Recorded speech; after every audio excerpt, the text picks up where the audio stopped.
What's good, Commanders fans? Just wanted to make a quick video and just recognize that the Commanders are doing right by Sean Taylor, building a statue, taking down. They already took down the memorial that was put up, and I know his daughter Jackie Taylor said that she liked it, but I do think they could have done better. I think we all agree on that. It did look like a mannequin.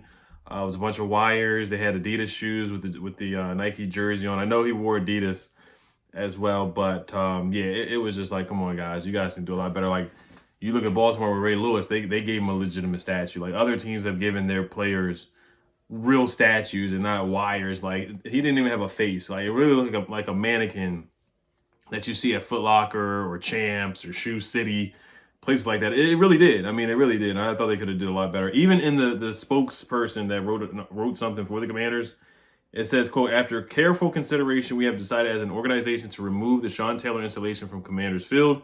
We realize that the installation fell short in honoring one of our franchise's most iconic players.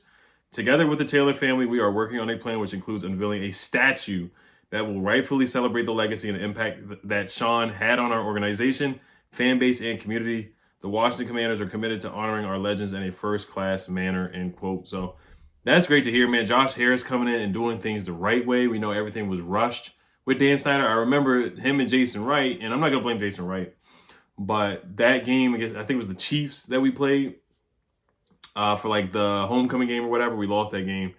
And they rushed and they said that like the week before, a couple days before, they said that would be the Sean Taylor game that we recognize him.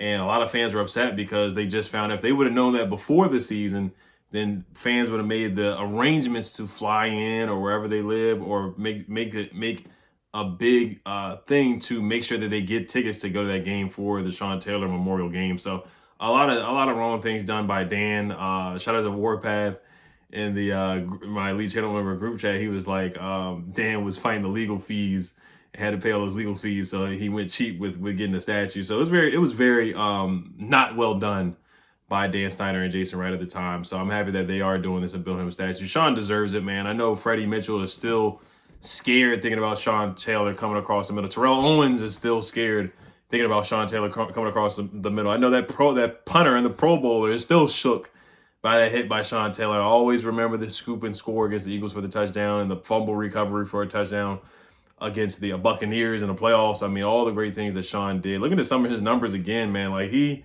had 5 interceptions in that 2007 season. So sad. I mean, I remember when I was young. I was young when it happened. Unfortunately, when he passed away, and man, I was definitely emotional when it did happen. But 5 interceptions in that 2007 season was just incredible in only 9 games, and then 4 interceptions his rookie year, two-time Pro Bowler, 2 picks in 2005, 114 combined tackles in 2006 when he made the Pro Bowl. I mean, he was just on his way. Like he did arrive, but he had so much more left in the tank, man, and he was going to be an incredible player for years and years to come. So it was just unfortunate to see his career cut short for sure from a terrible, terrible incident. So I am happy that he is getting a statue. Very, very well deserved. And even Adam Schefter tweeted about it, saying Commanders will be removing the previous Sean Taylor installation and partnering with Jackie Taylor, his daughter, and the Taylor family on a new statue. I know Pedro Taylor played for, was it Rice? Yeah, he went to Rice. He was playing safety. He was a good safety. So I've been trying to follow his career and see if he's still playing football, if he's still in college or made it to the league or any type of league or anything like that, any type of professional football league. But this is great. So I hope they announce the game that they're going to do this, that they're going to unveil the statue or something like that. I'm going to definitely do my best to be in the building. I went to the game too. The game after was against the Bills, where the game after that he passed away, and that was just a sad, sad game. I was in the building for the Dallas game when the kick was blocked, the field goal was blocked, and Sean returned it all the way back just for us to get into field goal position. I think the kicker was, who was the kicker in that game? I remember Joe Gibbs was the coach. I remember I was going home. I was on my way home. I was still in the building. I was still in the stadium. Shame on me for not still believing in the team. But we were leaving. Me and my dad, we were on our way to go home. And then the stadium just erupts. And it was Sean Taylor because he was returning the punt back. Like he was going back and forth. Like not only did he make plays to get an interception, but he was like making plays to make returns and get touchdowns and flip the field. Like that's just how good he was. That was the presence of mind he had. I think it was might have been Nick Novak in that game, if I'm not mistaken. I got to look that up and make sure. Um, against the Cowboys. I'm looking this up right now, but that was one of the great moments that I remember for Sean. He had Randy Moss shook too. I remember that game we beat the Vikings. He had Randy Moss shook in that game too, for real. So I remember that, man. But that was a heck of a sequence for the end of the game by Sean Taylor for sure. So I hate to wrap up on a negative note, but just to get some closure on Jahan Dotson here, kind of getting some more reasoning, and some more beat reporters came out with what they saw. Like B. Mitch has not come out and said that Jahan Dotson was the guy with the bad body language, but basically we kind of are starting to figure out that it was Jahan Dotson with some underwhelming body language, because JP Finley came out and said, he said Jahan's body language and attitude were signs that he was frustrated, especially when the team had him returning punts. I do remember JP Finley saying that some guys look disinterested interested returning punts, and that they just weren't showing much effort. There were some guys that were really trying to do it hard, like probably Jameson Crowder, probably Zacchaeus, probably Davion Davis, probably Kaz Allen, guys like that, fighting to make the spot as punt returners. But Zacchaeus is basically our wide receiver number 2 and number 3 at this point, so he's going to make the roster anyway. But he did say some guys looked like they didn't feel like doing it, and it sounded like Jahan Dotson was doing that. So as days go on, do I agree with the trade? I don't, but I do understand why the made was moved. If he was a malcontent in the locker room and wasn't, had an attitude or bad body language and just didn't fit what they want to do, and somebody commented that, the receiver, there's going to be a receiver by committee, other than Terry McLaurin, they're going to do a lot of RPOs, get guys open. Jaden's going to make guys better in the run game, basically without B-Rob's probably going to be like Alfred Morris. I hate to compare, but you get that in the sense where he's just going to have easy, like there's probably going to be big lanes open because of Jaden Daniels' legs and the pressure that he's going to put on a defense. And then Austin Eckler's going to be another receiver out there. So that's basically what they're banking on. And then they just didn't like the physicality of Jahan Dotson. The 2 preseason games where he didn't block well against the Jets, didn't block well against the Dolphins.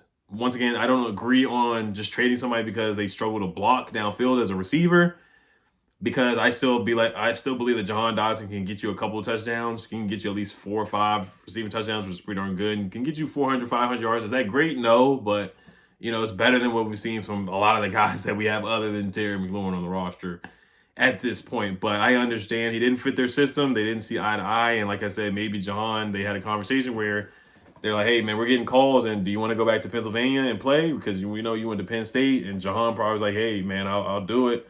It's just not working out here. He wasn't able to beat out De'Ami Brown and beat out Zacchaeus for spot 2 and 3. So that's that on that. Once again, I hate trading within the division, but that's probably the best offer we could get. I did hear that they did get other calls from other teams. Nobody has said who the other teams are, but they did get other calls from other teams, and maybe they got a different. That probably was the best offer, but maybe they could have traded him somewhere out of the division and got maybe like a 4th round pick or something like that. I don't like that they had to add a 5th round pick just to move him to get a 3rd round pick. That is probably one of the things that I don't like about the trade. But it sounds like he just, they both sides were probably ready to move on. I just don't like the part that you give away a weapon when your number 2, number 3 guys are De'Ami Brown, who hasn't proven to do anything. His career high in catches is 12, and then Zacchaeus was basically wide receiver number 4 for the Eagles last year, wide receiver number 3 for the Eagles last year. So I can't really expect Zacchaeus to break out and have an incredible season. But hey, you never know. It's going to be a different philosophy, a different scheme, up-tempo, getting the ball out quickly, running the football. I love that Anthony Lynn is a part of the run game. He's a run game coordinator too. So the run game is going to be very, very high octane and very potent. And they just want receivers that can go out there and block and I guess help this run game out. So I do wish Jahan the best. Eagles fans are super, super hyped. I saw a tweet where he has like more touchdowns than Olave, which he does. I mean, it is what it is. He has 11 touchdowns. Olave has like 7 or something like that. So, I mean, that's a fact. What's his name? Jahan has that. Jahan had a really good rookie year. Like, that rookie year was very, very, very promising.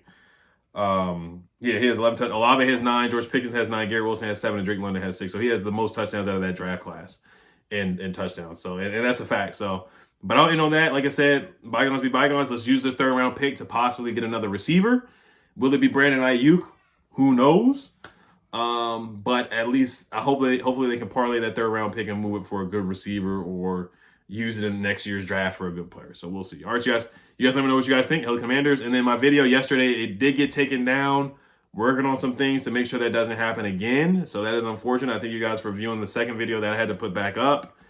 Talking about basically the same thing. I just had to edit some things and whatever, but hopefully things are resolved for the season and it doesn't happen again. So, all right, you guys, Hell Commanders, rest in peace, Sean Taylor, man, the GOAT, man, one of the best safeties to ever play the game of football. Hell Commanders, peace.